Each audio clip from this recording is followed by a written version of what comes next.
নমস্কার বন্ধুগণ। তো আজকে চলে এসেছি উল্টো রথের একটা ভিডিও নিয়ে।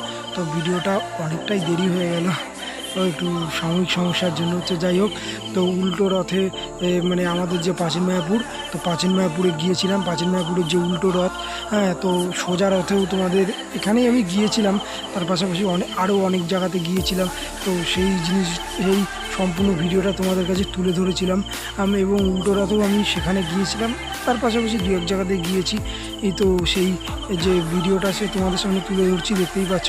মানে যে প্রাচীন মায়াপুরের যে আর কি জন্মস্থান, যেটা আর কি মাসির বাড়ি, তো সেখান থেকে রথ আর কি পরিক্রমা করতে বিকেলবেলায় বেরিয়েছিল।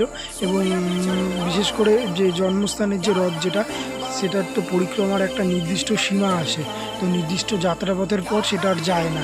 তো সেক্ষেত্রে মানে অনেক অনেক রথ আছে যারা পরিক্রমা করে একটা নির্দিষ্ট জায়গায় স্টে করে এবং সেখানে কিছুক্ষণ থাকে। ঠিক আছে, বিভিন্ন রথ এসে সেখানে স্টে করে, সেখানে কিছুক্ষণ থাকে, তারপরে তারা আবার ফিরে আসে, ব্যাক করে। কিন্তু এই রথটা সেটা কোনো জায়গায় স্টে করে না। এটা আর কি পরিক্রমা হয়ে একটা নির্দিষ্ট সীমা আছে, সেই নির্দিষ্ট সীমা পর্যন্ত যায় এবং সেখান থেকে ব্যাক করে। তো সেই মুহূর্তটাই তোমাদের কাছে কিছুক্ষণ আগে মানে দেখাচ্ছি। দেখতে পাচ্ছ যে কিছুক্ষণ আগে রথটা ব্যাক করা হচ্ছিল।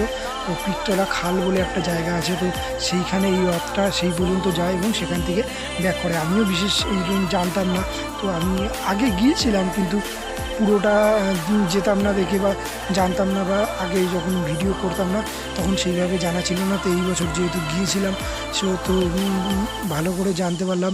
তো আগের বছর আমি মায়াপুরে গিয়েছিলাম, তো সেই কারণে তো উল্টো রথের সামান্য একটা চিত্র।